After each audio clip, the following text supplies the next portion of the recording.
नमस्कार, स्वागत आप सभी का यूट्यूब चैनल नॉलेज टीवी। सभी हरियाणा वासियों के लिए अभी-अभी 20 बड़ी खबरें, घोषणा, आदेश, ऐलान।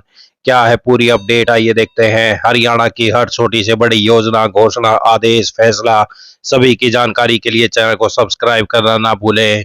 तो चलिए देखते हैं हरियाणा वासियों के लिए अभी-अभी 20 बड़ी खबरें, घोषणा, ऐलान। पहली बड़ी घोषणा, 10वीं 12वीं कक्षा में 80% से ज्यादा अंक प्राप्त विद्यार्थियों की पात्र माताएं अब लाडो लक्ष्मी योजना के तहत लाभ पा सकती हैं। ऐप पर आवेदन कर सकती हैं।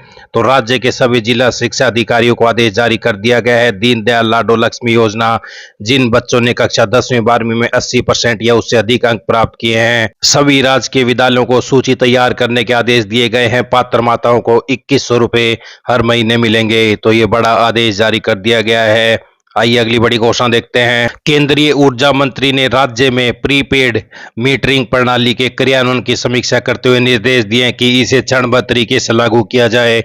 उन्होंने सुझाव दिया कि प्रथम चरण में सरकारी कार्यालय, सरकारी भवन और सरकारी कर्मचारियों के परिसरों में इसे लागू किया जाए। इसके पश्चात 10 किलोवाट से अधिक भार वाले उपभोक्ता तथा अन्य श्रेणियों के उपभोक्ताओं को इस प्रणाली से जोड़ा जाए।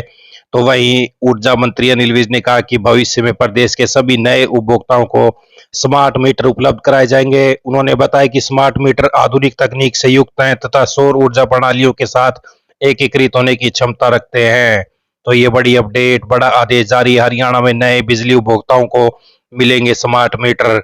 तो ये बड़ी घोषणा। आइए अगली बड़ी घोषणा देखते हैं। हरियाणा चिरायु आयुष्मान कार्ड योजना। हरियाणा सरकार की इस योजना का लाभ अब और अधिक परिवारों को मिल रहा है। जिन परिवारों की फैमिली आईडी में वार्षिक आय 1,80,000 से 3 लाख के बीच है, वे अपना आयुष्मान कार्ड बनवा सकते हैं। जरूरी दस्तावेज फैमिली आईडी, आधार कार्ड और फैमिली आईडी से लिंक मोबाइल नंबर।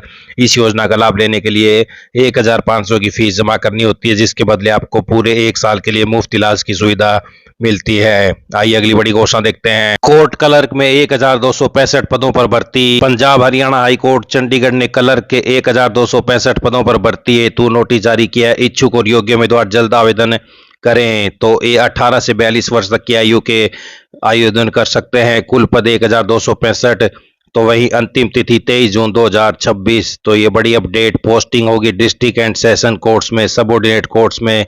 तो ये बड़ी अपडेट। आइए अगली बड़ी घोषणा देखते हैं। राजस्व विभाग ने संपत्तियों से संबंधित नक्शों को ऑनलाइन कर दिया है। अब एक ही सॉफ्टवेयर पर जमाबंदी, नक्शा, इंतकाल का ब्यौरा होगा।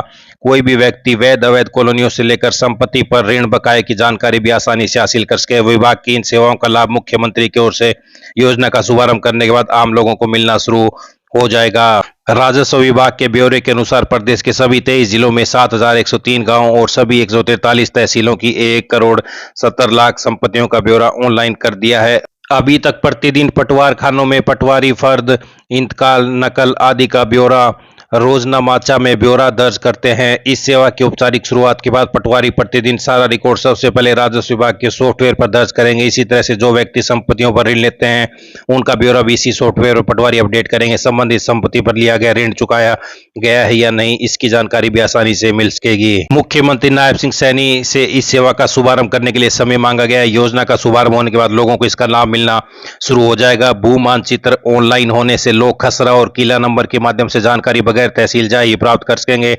आमजन सॉफ्टवेयर के माध्यम से संपत्ति वैध या अवैध क्षेत्र में इसका पता भी लगा सकेंगे। विभागीय योजना के अनुसार ब्यौरा प्राप्त करने के लिए मोबाइल नंबर दर्ज करना होगा। वन टाइम पासवर्ड के बाद उन्हें जो भी ब्यौरा चाहिए वह दर्ज करना होगा। वैध या अवैध क्षेत्र में संपत्ति है यह जानने के लिए किला या खसरा नंबर देखने होंगे। इसके बाद खरीद फरोख्त के लिए प्रतिबंधित क्षेत्रों का ब्यौरा सामने होगा। यदि व्यक्ति का नाम या सही खसरा किला नंबर पता है तो वह संपत्ति बिक्री योग्य क्षेत्र में है या नहीं, इसका ब्यौरा सामने होगा।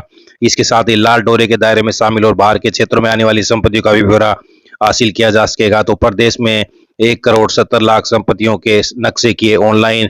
तो ये जल्द ही लोगों को लाभ मिलना शुरू हो जाएगा। आइए अगली बड़ी घोषणा देखते हैं। हरियाणा में स्वयं सहायता समूह से जुड़ी महिलाओं को डेयरी चलाने व हरा चारा उगाने के लिए पंचायती जमीन लीज पर दी जाएगी। तो वहीं ईडब्ल्यूएस श्रेणी के लोगों को आवास ऋण पर 3% कम देना होगा ब्याज।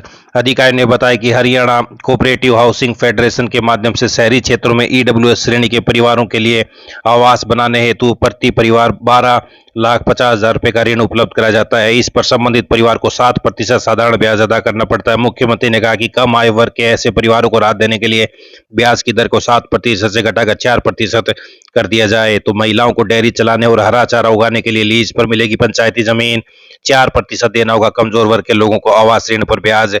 तो ये बड़ी अपडेट आई। अगली बड़ी घोषणा देखते हैं। प्रधानमंत्री बीपीएल आवास योजना के तहत मिलने वाले मकानों के आवंटन की जांच एआई से की जाएगी। अब सर्वे की पूरी कमान एआई को सौंपने की तैयारी कर ली गई है। राज्य में इस समय बीपीएल आवास योजना के तहत आवेदकों की संख्या लगभग 1 लाख के आसपास है। सर्वेयर और आवेदक का मौके पर आधार सत्यापन होने के बाद ही ऐप खुलेगी। तत्पश्चात सर्वेयर मकान की तस्वीर लेगा, तब एआई सॉफ्टवेयर तस्वीरों की बारीकी से विश्लेषण करेगा। एआई खुद ही पहचान लेगा कि दीवारें और छत वास्तव में मिट्टी या टीन की है या फिर उन पर पक्का कंक्रीट प्लास्टर इस्तेमाल हुआ है। कोई आवेदक दूसरे के कच्चे मकान के सामने खड़े होकर तस्वीरें खिंचवाएगा तो भी एआई उसे पकड़ लेगा। तो ये बड़ी अपडेट। पीएम आवास योजना के तहत अब एआई जांच करेगा बीपीएल परिवार का घर कच्चा है या पक्का। पारदर्शी चयन के लिए पायलट प्रोजेक्ट लागू। सर्वेयर मकान की तस्वीरें लेगा। तो ये बड़ी अपडेट आई। अगली बड़ी घोषणा देखते हैं। एचटेट परीक्षा में 8 और 9 जून को कराया जाएगा बायोमेट्रिक वेरिफिकेशन प्रक्रिया पूर्ण करने के लिए अभ्यर्थी 8 और 9 जून को बोर्ड मुख्यालय पहुंचकर अपनी बायोमेट्रिक वेरिफिकेशन प्रक्रिया पूर्ण कर सकते हैं। उन्होंने बताया कि ऐसे अभ्यर्थियों जो अपनी आरएलवी की स्थिति में सुधार चाहते हैं, वे अभ्यर्थी पर्याप्त प्रमाण सहित फोटो युक्त मूल पहचान पत्र, आरएलवी परीक्षा परिणाम का प्रमाण लेकर पहुंचना सुनिश्चित करें। जो अभ्यर्थी इन तिथियों में यह प्रक्रिया पूर्ण नहीं करते, उनका परीक्षा परिणाम घोषित नहीं किया जाएगा। तो ये बड़ी अपडेट। एचटेट परीक्षा को लेकर 8 और 9 जून को होगा बायोमेट्रिक वेरिफिकेशन। आइए अगली बड़ी घोषणा देखते हैं। हरियाणा के सरकारी स्कूलों में बाल वाटिका 3 में पढ़ाई कर रहे विद्यार्थियों को निःशुल्क शिक्षा का अधिकार अधिनियम के अंतर्गत वर्दी एवं स्टेशनरी खरीदने के लिए सरकार 1000 रुपये देगी। डीबीटी के माध्यम से राशि सीधे अभिभावकों या बच्चों के खाते में डाली जाएगी। इसमें 800 रुपये वर्दी तथा 200 रुपये स्कूल बैग एवं स्टेशनरी खरीदने पर खर्च किए जाएंगे। तो बाल वाटिका के विद्यार्थियों को वर्दी के लिए मिलेंगे 1000 रुपये। तो ये बड़ी अपडेट आई। अगली बड़ी घोषणा देखते हैं। हरियाणा कर्मचारी चयन आयोग ने महिला पुलिस कांस्टेबल भर्ती के लिए फिजिकल मेजरमेंट टेस्ट हेतु 25 गुना उम्मीदवारों की शॉर्टलिस्ट जारी कर दी है। आयोग ने पात्र अभ्यर्थियों का विस्तृत शेड्यूल भी जारी कर दिया है। पीएमटी का आयोजन 8 जून से 13 जून 2026 तक विभिन्न बैचों में किया जाएगा। आयोग के अनुसार अभ्यर्थियों को निर्धारित समय से पहले रिपोर्ट करना होगा। प्रत्येक शिफ्ट के लिए नो एंट्री का समय भी तय किया गया। निर्धारित समय के बाद किसी भी अभ्यर्थी को प्रवेश नहीं दिया जाएगा। हरियाणा पुलिस कांस्टेबल भर्ती के शारीरिक माप परीक्षण पीएमटी महिला अभ्यर्थियों के लिए न्यूनतम ऊंचाई सामान्य वर्ग के लिए 158 सेंटीमीटर और आरक्षित श्रेणियों के लिए 156 सेंटीमीटर निर्धारित है। सीने का माप महिला उम्मीदवारों के लिए लागू नहीं होता तथा पीएमटी प्रक्रिया पूरी तरह से कंप्यूटरीकृत होती है। पीएमटी के लिए केवल शॉर्टलिस्ट किए उम्मीदवार ही शामिल हो सकते हैं। निर्धारित समय के बाद प्रवेश की अनुमति नहीं होगी। उम्मीदवार अपने एडमिट कार्ड और वैध पहचान पत्र साथ लेकर आए। आयोग द्वारा जारी सभी निर्देशों का पालन अनिवार्य होगा। तो 6 दिन का शेड्यूल जारी कर दिया गया है। आप देख सकते हैं 8 जून, 9 जून, 10 जून, 11 जून, 12 जून और 13 जून। आप देख सकते हैं पूरी सूची जारी कर दी गई है। तो ये बड़ी अपडेट आई। अगली बड़ी घोषणा देखते हैं। हरियाणा सरकार के राजस्व एवं आपदा प्रबंधन विभाग ने राज्य में बड़े पैमाने पर प्रशासनिक फेरबदल करते हुए 33 नवनियुक्त नायब तहसीलदारों की पोस्टिंग और ट्रांसफर ऑर्डर जारी कर दिए हैं। हाल ही में कानूनगो और जिला राजस्व लेखाकार डीआरए के पद से प्रमोट होकर नायब तहसीलदार बने सभी 33 अधिकारियों को राज्य के विभिन्न जिलों में खाली पदों पर तैनात किया गया है। राजस्व विभाग के अतिरिक्त मुख्य सचिव और वित्तीय आयुक्त डॉक्टर सुमिता मिश्रा द्वारा 2 जून को इस आदेश में सभी अधिकारियों को तुरंत अपने नए तैनाती स्थल पर कार्यभार संभालने के निर्देश दिए गए हैं। तो प्रमोशन लिस्ट की कॉपी आप देख सकते हैं, कहां कहां पर पोस्टिंग की गई है या पूरी सूची देख सकते हैं, स्क्रीनशॉट ले सकते हैं। तो ये बड़ी खबर। आइए अगली बड़ी घोषणा देखते हैं। राजस्व विभाग ने शेष बचे प्रशिक्षु पटवारियों को भी जिला और विभाग आवंटित कर दिए हैं। अब अगले 2 महीने में नए पटवार और कानून को सर्कल बनाने की तैयारी चल रही है।